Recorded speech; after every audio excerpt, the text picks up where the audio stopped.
All right, welcome. Today, we're going to take a journey deep inside the human heart, but we're leaving the scalpel behind.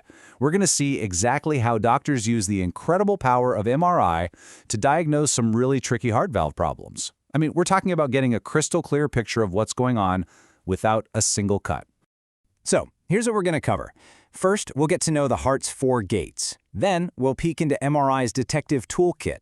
After that, we'll visit the high-pressure left side of the heart, and then the often overlooked right side. And finally, we'll see how all this amazing imaging actually guides the fix for real patients. Okay, so think of your heart as this amazing, super sophisticated pump with 4 chambers. Now, to keep all that blood flowing in exactly the right direction, it needs 4 critical one-way doors. We call them valves. They swing open to let blood through, and then they snap shut to make sure it can't flow backward. It's a really simple, elegant system, and it is absolutely vital. But what happens when these doors start to fail? Well, it really boils down to 2 main problems. First, you've got stenosis. The best way to think of this is like a door with a rusted hinge. It's stiff, it just won't open all the way, and that blocks the flow. The other problem is regurgitation. This is kind of like a warped door that doesn't seal properly when it closes, so you get a constant leak backward. Either way, the heart is forced to work way, way harder. So, how in the world do doctors see these problems? Now, an ultrasound or an echo is usually the first tool they reach for. But MRI gives us some absolutely amazing ways to dig deeper, to get incredibly precise measurements, especially when things get complicated. It's kind of like we're giving doctors these super high-tech gadgets to investigate the heart. So let me ask you this. How would you photograph a tiny leak in the middle of a hurricane? I mean, think about it. Trying to get a clear image of blood flow in a faulty valve inside a constantly powerfully beating heart is a very similar challenge. You're trying to measure a fast-moving leak inside a churning storm. I mean, how do you even begin to do that? Well, the answer is this absolutely brilliant technique called VENC. That stands for Velocity Encoded Cine MRI. The easiest way to wrap your head around it is to think of it as a super sophisticated speed camera, but for your blood cells. See, it's not just taking a static picture. It's actually measuring exactly how fast the blood is moving and in what direction. This lets doctors quantify just how bad those leaks or blockages really are. But here's the catch with VENC. It's got this real Goldilocks problem. The person running the scan has to guess what the blood's velocity is going to be, and they have to set it just right. If you set it too low, you get this weird glitch called aliasing, where the image gets all messed up and the data's just useless.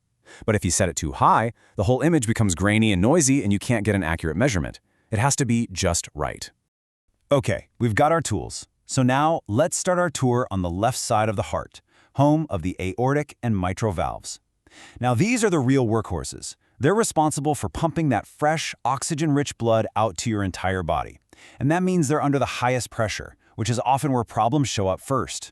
All right, first up, the aortic valve. This is actually the site of what's probably the most common congenital heart condition out there. It affects almost 2% of people. But here's the craziest part. Most people have no clue they have it. They're completely asymptomatic for decades, with no idea there's anything unusual going on, until it starts causing problems much later in life. So what is this condition? It's called a bicuspid aortic valve. A normal valve has 3 little flaps, or leaflets. This one only has 2, and what's really fascinating is how different the textbook diagram looks compared to reality. The books often show this simple fish mouth shape, but what doctors actually see on an MRI is usually this type 1 variant, with a fused leaflet. That's way more common. So here's the takeaway, and it's a big one. Even if you don't have symptoms, having a bicuspid valve isn't something to ignore. It's a major risk factor for developing a dangerous aortic aneurysm, and it's also strongly linked to other conditions like Turner syndrome and even polycystic kidney disease. But the most common complication by far is aortic stenosis. Okay, now right next door is the mitral valve, and this is where we find something really wild called Ortner's syndrome. So get this, if you have severe mitral stenosis, your left atrium can get so big that it actually starts pressing on the nerve that controls your vocal cords. And what happens? You get a hoarse voice. It's just a stunning example of how a problem in your heart can show up in a totally unexpected place. All right, let's hop over to the right side of the heart now, to the pulmonic and tricuspid valves. This is the lower pressure system, and its job is to pump blood over to the lungs. This side is often kind of overlooked, but trust me, it has its own unique and really fascinating set of issues. You know, for some patients, timing is literally everything. This is especially true for people who had surgery as a kid to fix a complex heart defect called Tetralogy of Fallot. Now, that original repair surgery, while life-saving, often damages the pulmonary valve. This causes a slow, progressive leak that the heart can handle, but only for a while. So this is where MRI becomes absolutely critical. Doctors watch these patients like a hawk, carefully monitoring the size of the right ventricle. They're looking for one specific, make-or-break number, 150 milliliters. That is the maximum volume that the right ventricle can stretch to before the damage becomes permanent and irreversible.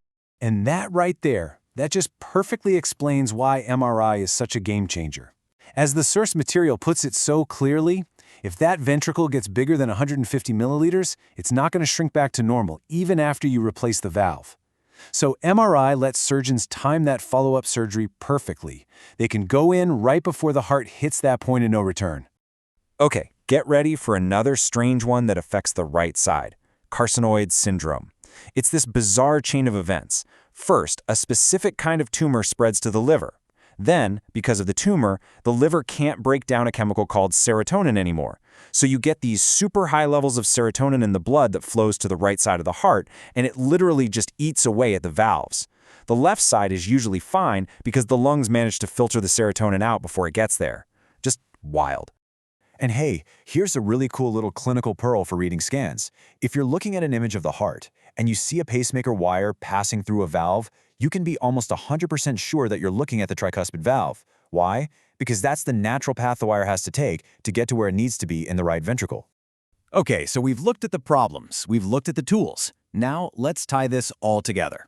Let's see how all this amazing diagnostic power really makes a difference in the clinic, from the initial diagnosis all the way to guiding treatment. You know, it's not always about the super high-tech MRI sequences. Even on a simple chest scan, radiologists have some really clever tricks to figure out where they are. A classic technique is to draw two intersecting lines using key landmarks, like the carina, which is where your windpipe splits. This basically creates a map that helps them reliably figure out where each valve is. And here's another one of those classic rules of thumb you hear from experienced doctors. If they're looking at a scan and they see that more than one heart valve is damaged, their brain immediately jumps to one main suspect: rheumatic heart disease. It's a complication from strep throat, and it has this notorious habit of attacking multiple heart valves at once. And let's wrap up with a final piece of trivia, and it's actually really reassuring for a lot of patients. People who've had valve surgery, they often worry about the metal parts in their chest. But the good news is that most of the common implants, like artificial aortic valves or mitral valve rings, are specifically designed to be totally safe in an MRI machine. So, when you think about it, from spotting a tiny leak in a valve to perfectly timing a life-saving surgery, right down to the millimeter, this ability to see inside a beating heart is just revolutionary. It really makes you wonder, doesn't it? If our technology is this powerful today, what other hidden mysteries of the human body are we just on the verge of uncovering? Thanks for joining